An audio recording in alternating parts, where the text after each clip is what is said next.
सुनिए ना, इधर सुनिए, 2 मिनट रुकिए, सोचने दीजिए। जब कुछ लोग चलते हैं, सुनिए ना, हम लोग को बोलेगा जेल ले जाएंगे, हम लोग जाने को तैयार हैं और बाद में ऐसे नहीं। अरे बचपना वाला हरकत छोड़िए, ये बचपना हो जाएगा हम लोग। सुनिए, हम लोग के साथ मेरी बात करो, बस वही काफी है। मेरी बात सुनिए, हमको ले जाएगा, हम लोग को ले जाने दीजिए। और जानते हैं उसके बाद जो आग फैलेगा ना सब में, वो सब चाहेगा, दुमका और बेरमो सब सपोर्ट करेगा, हम लोग को कुछ नहीं होगा। आप कह रहे हैं ना कि हम लोग का कैरियर चौपट कर देगा, है कर देगा। करियर का पावर नहीं है चपट करने का, इसके पास कुछ नहीं करेगा, सिर्फ पकड़ के ले जाएगा, जेल में रखेगा, फोटो खींचेगा, नाम लिखेगा, इससे ज्यादा कुछ नहीं कर सकता। ले जाने को तैयार। लेकिन ये हम लोग का बचपना है, हम लोग सत्याग्रही हैं, ठीक है, हम लोग 10 दिन अनशन में बैठे हैं, ये बर्बाद नहीं है हम लोग का।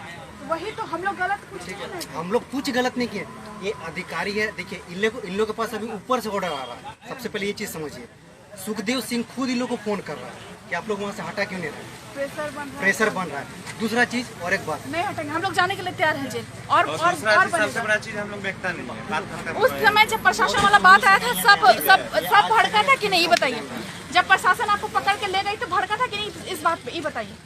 20 मार्च के बाद अगर लॉकडाउन नहीं होता ना, तो अब तक हम लोग बहुत बड़ा पुलिस कुछ बोलना है, बोलो। जेल चल गए थे, रिजल्ट आया ना। बोलो, लाइव चल रहा है, बोलो। हम लोग को जाना अरे बैठ के बोलो, लाइव चल रहा है। छोड़ दो। आप जेल नहीं जाना चाहते हैं? अरे हमको जाने में कोई दिक्कत यहाँ नहीं। बैठ जा, बैठ जा। ठीक है, आप डर रहे हैं। आज सरकार हम लोगों को 5 लोगों जन को बुलाया गया था और हम लोगों का जैसे हम लोग खोज रहे थे कि हम लोग को लिखित मिले कि कब तक रिजल्ट प्रकाशित करना है, चूँकि वो हम लोग को लिखित देने के लिए तैयार नहीं है। सिर्फ इतना ही बोले कि हाँ हम ये प्रक्रिया प्रोसेस में हम आगे करेंगे और हम लोगों का आंदोलन यहाँ से वो खत्म कर रहे हैं। और जो हम लोगों ने माता जी का क्लास स्थापित किया था, क्योंकि हम लोग को तो यही सोच के आए थे कि जब तक नहीं होगा, लिखित नहीं मिलेगा हम लोग को, तब तक यहाँ से नहीं हटेंगे। चूँकि हम लोग को यहाँ से हटना पड़ रहा है, तो अब देखते हैं कि सरकार क्या करेंगे। माता जी का अगर बोलेंगे हम लोगों को कि हाँ 2-4 गो रहिए, माता जी का जब तक क्लास नहीं विसर्जित हो जाता तब तक रहिए, फिर चले जाइएगा, तो ठीक है हम लोग तब तक रहेंगे, नहीं तो बाकी उनकी मर्जी।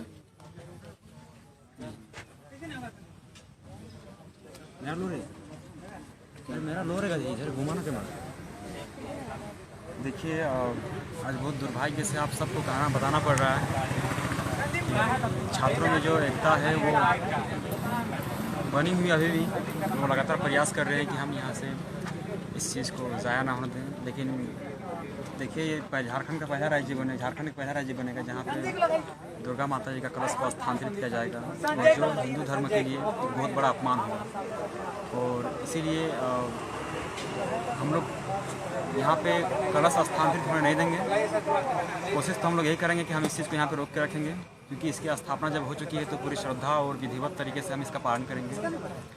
और रही बात अगर प्रशासन हमारे साथ जोर जबरदस्ती करेगी, हमारे साथ मानहानि का दावा, तो हम भी उसके ऊपर मानहानि का दावा करेंगे।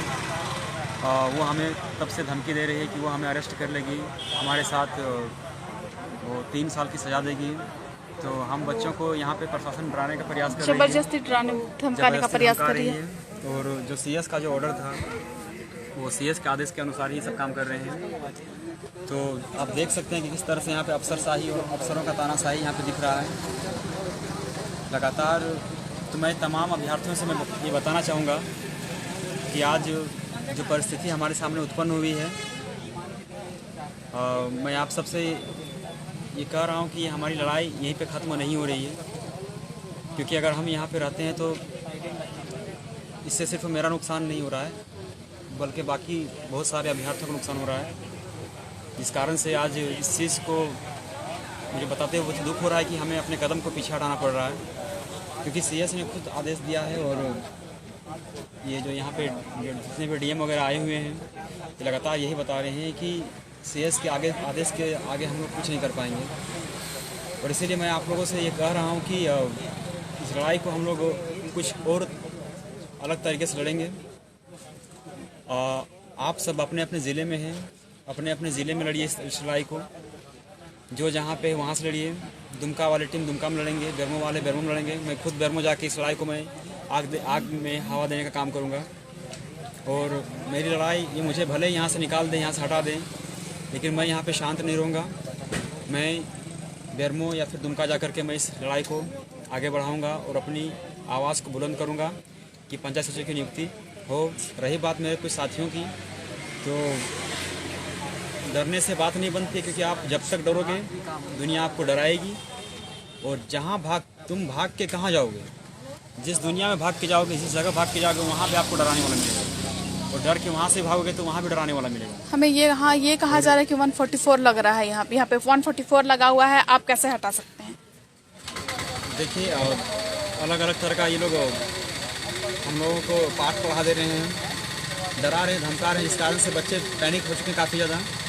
और आज ही हम लोग को ये खाली करने का नोटिस भी दे दिया गया है, आदेश दे दिया गया है, जबकि वो भी कोई लिखित आदेश नहीं दिया गया है, बस वो एक मौखिक आदेश है। इस बिना पे सबको मुझे बताते हुए बहुत ही दुख हो रहा है कि मैं जो इतने दिन से आप लोग के एक लड़ाई लड़ रहा था, आज मैं आपकी लड़ाई को लड़ नहीं पाया, आगे बढ़ाने में असफल रहा। इसलिए मैं आप सब से क्षमा चाहता हूँ कि मैं आप लोगों की इस लड़ाई को मैं आगे नहीं बढ़ा पाया, तो कमज़ोर हो गया थोड़ा सा, मैं अकेला पड़ गया। और मैं आपको बताना चाहूँगा कि आज वार्ता टीम में जिन लोगों ने गया उन्होंने ये सब कहा है। वार्ता टीम में हमें जानबूझ के जाने नहीं दिया गया था, पता नहीं क्या वार्ता टीम वाले जो थे वो कौन कौन थे हमें नहीं पता, जानबूझ के हम लोगों को नहीं जाने दिया गया था। हम लोग हॉस्पिटल में थे और उससे पहले ही वार्ता टीम बन चुकी थी। अब आप लोग बताइए इसमें हमारी क्या गलती है? हम लोग सब हॉस्पिटल में थे, हम लोग लगभग 11-12 बजे डिस्चार्ज होकर आए, तब तक यहाँ वार्ता टीम बन चुकी थी। जो टीम बनी थी वो लोग गए थे और उन लोगों ने क्या क्या वार्ता की और उन्होंने ही प्रशासन को जो भी आंसर दिया उन्होंने दिया। हमें आज भी हमारे भीतर आग है और हम लोग आगे भी इस चीज़ को करेंगे। हम लोग डरे नहीं हैं, ना हारे हैं, लेकिन आधे लोग। इसलिए आप सबका बहुत बहुत शुक्रिया, आप लोगों ने हमारा इतना देर तक साथ दिया, बहुत बहुत धन्यवाद।